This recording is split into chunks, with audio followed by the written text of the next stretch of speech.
Hey guys, and welcome to today's video, and we are going to be building the Stormhawk interceptor, which is one of the recent flyers for the Space Marines that are available across most chapters. And I was fortunate enough yesterday, as it was my birthday, my wife, the lovely wife, Mrs. Old Average Brit Gaming, kindly bought me the model. Yeah, she was given a large hint to go and get it for me, but yep, she went and got it, and I was a very lucky boy. So, just spinning through this video then, we're going to be assembling the Stormhawk. It does come in a dual build kit, so you can build the Stormtalon, but I already have a Stormtalon for my Imperial Fists.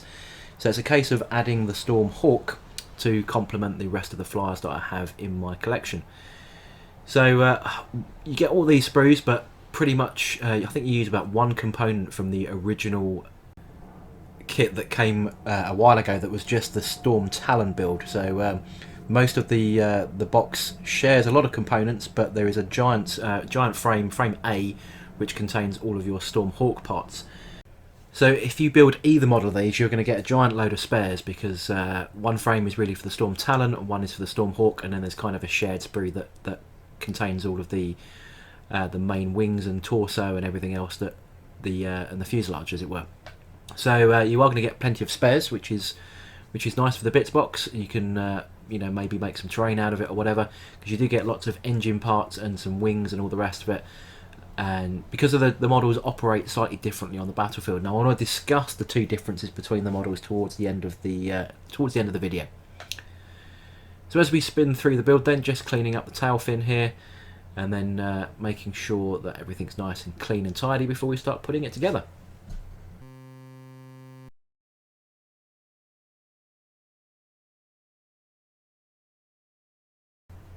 So that's all the components for the first phase of the build, which is the main fuselage. It's just a case of test fitting. There's a few little bits that you need to watch for here.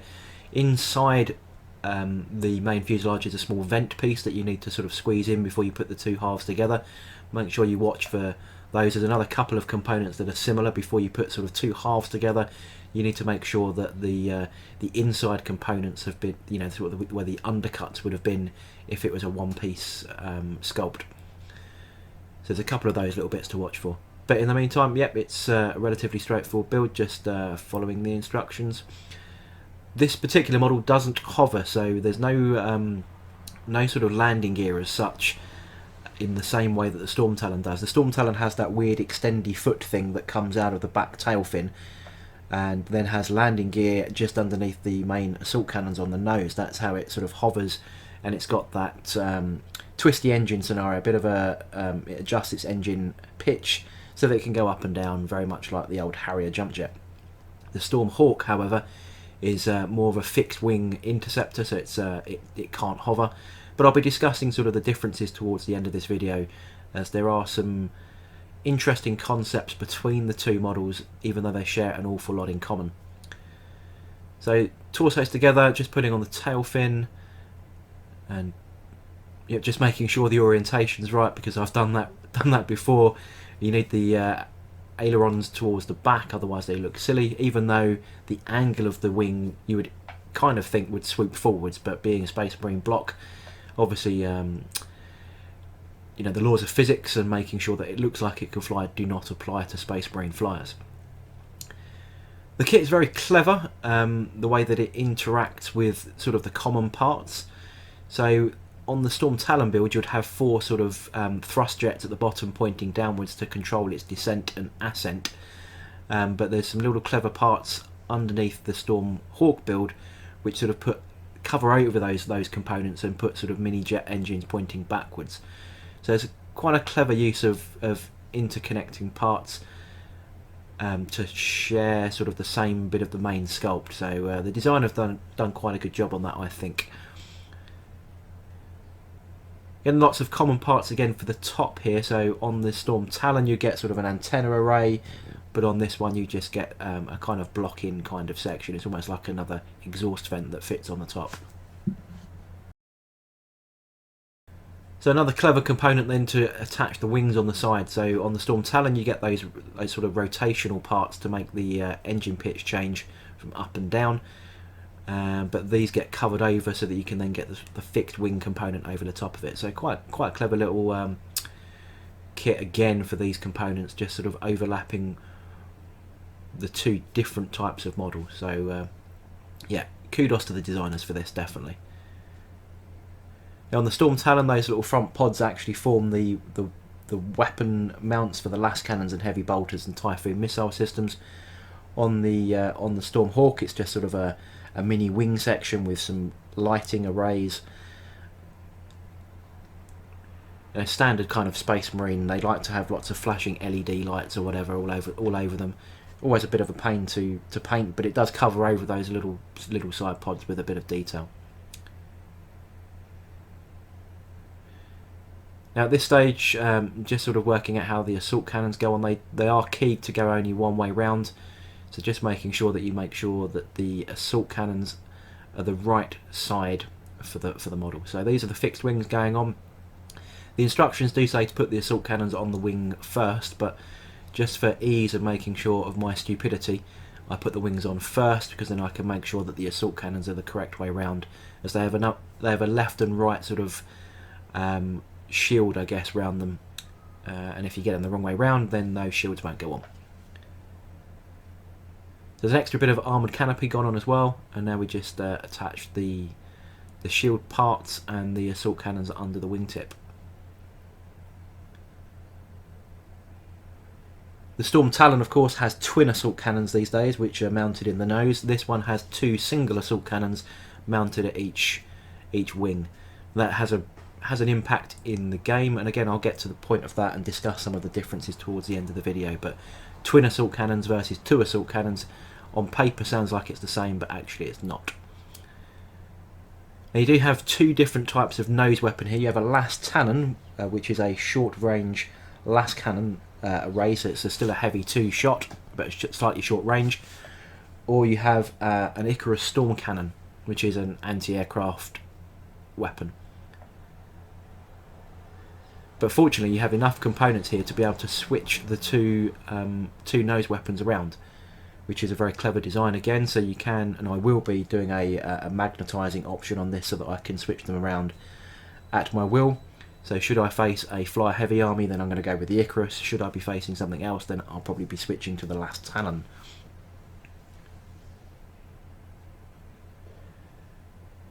The las Talon's a little bit tricky to build. There's 3 las cannon barrels, as it were, which are all in 2 parts, and then you've got 2 halves of the main body of the weapon, and then you've got a lighting array, because why not? You need more lights, right?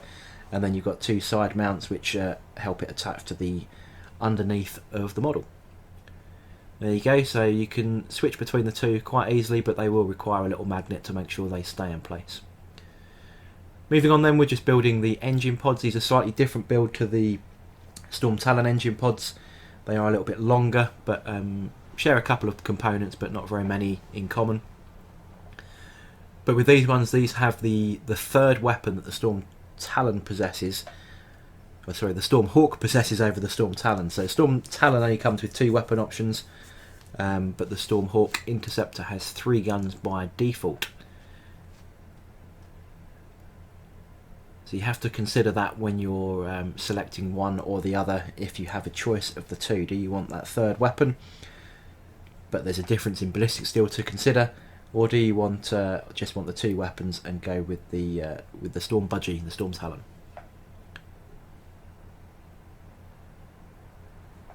Now again, these little weapon pods, you can interchange the weapons. So there's 3 types of weapon. You have a Typhoon missile system, a Skyhammer missile system, and a heavy bolter. Some are good for anti-vehicle and anti-flyer, and some are good for anti-infantry, as we all know. The heavy bolter is good for chewing up those infantry. Strength 5 these days in 5th edition with a -1 is an exceptionally good weapon, especially with the volume of shots. So 2 heavy bolters, which is firing at 6 shots, AP -1 at strength 5. Very, very tasty because they're quite cheap as well. Versus the Skyhammer missile system, which is an anti-aircraft, or the Typhoon, which is the sort of the barragey type weapon for anti-horde. So just making sure I've got the orientations right of these little weapon pods. So I decided that actually I'll just put the engines on first, and I can put those weapon pods on afterwards. And again, a nice easy way is just to swap the frontage of those weapons, and you can have either types of missile or the heavy bolter without a problem. Now technically there is a different back to the to those little weapon pods if you take the heavy bolter option. So you could really be picky and magnetise the back of those, but for me I see very little point in it, so I've gone with the missile system vents at the back of those pods, and then I'll be able to interchange the front weapon systems to be either the heavy bolters, typhoons or skyhammers. So it enables you to customise the vehicle to suit your type of play or to fit in with your existing army. If you're lacking that anti-aircraft ability, then you're probably going to go with the Icarus Storm Cannon and the Skyhammer missiles. But if you're going to be looking at anti-infantry, then you'll probably be looking at the last Talon and then probably the heavy bolters. Keep it nice and cheap, and yeah, complement the rest of your army. It all depends on how you're going to fit it into your existing army. A couple of other little details then that go on the front. There's like an antenna array thing and some more lights just to block in some of the more boring parts of the model really, and then just fixing on those weapon pods, and we're about done. So we'll just show briefly how to interchange those weapons then. So that first one there just slots in the Icarus Storm Cannon, and then you can just switch out that and straight into the last Talon, nice and easy. So the big question, if you've only got the one box set and you've only got the one kit, what are you going to build? Are you going to build a Stormtalon or a Stormhawk?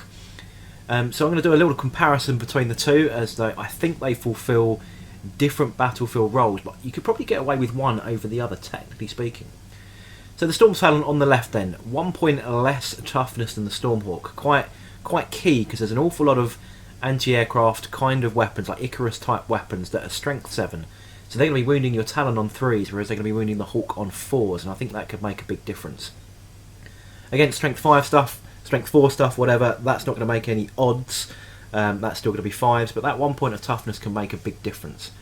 They both carry twin assault cannons, or 2 assault cannons. They both have the heavy 12 assault cannon guns, but the Stormhawk can fire his at 2 different targets, whereas the Stormtalon cannot.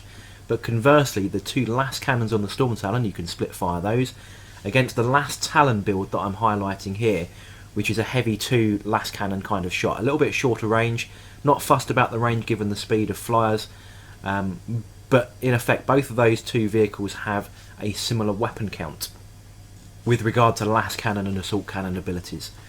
The Stormhawk though does carry by stock 2 extra heavy bolters, so that's an extra 6 shots that is going to be kicking out, which can influence your decision here.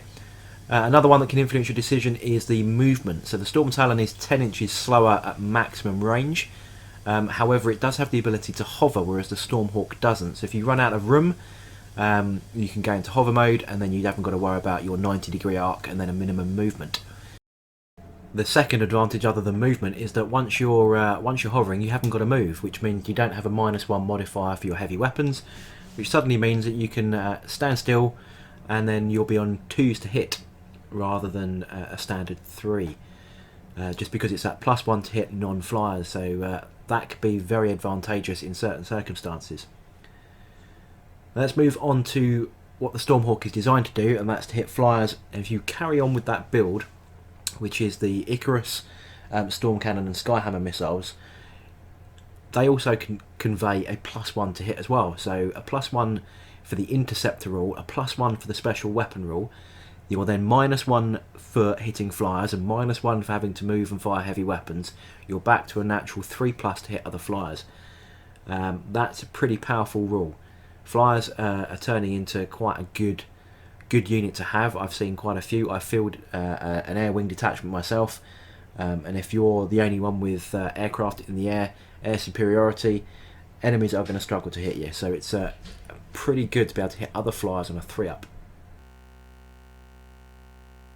That anti-flyer build only comes in at 168 points as well, so it's very cost efficient to do what it needs to do.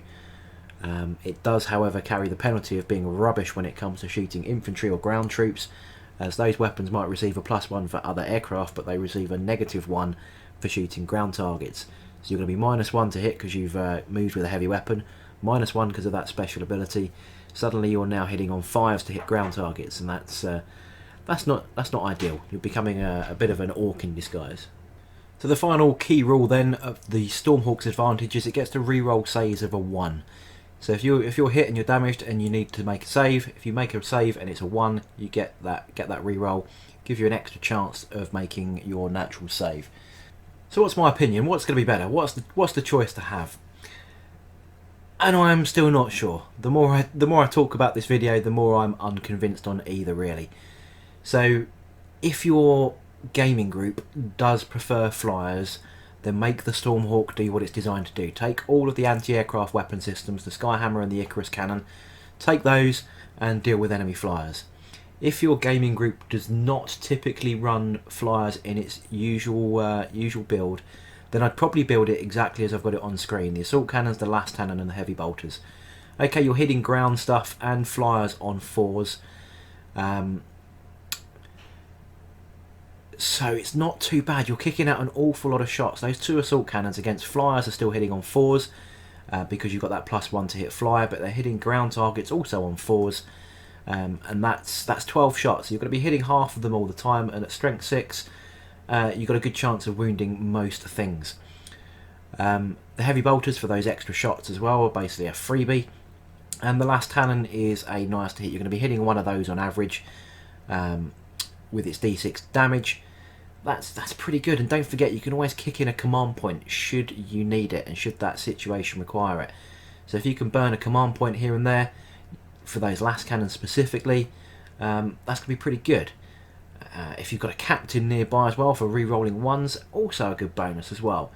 So for me, I think this standard build rather than a dedicated anti-flyer, and the Stormtalon I definitely prefer as is. And if your typical opponents don't run flyers, I could go with either. So let me know in the comment section, what do you think? What's your opinions? Are you going to be building one or the other? Are you going to prefer one over the other or not? And if so, why? But in the meantime, I hope you liked the video. Don't forget to like, comment and subscribe, and I shall catch you on the next video.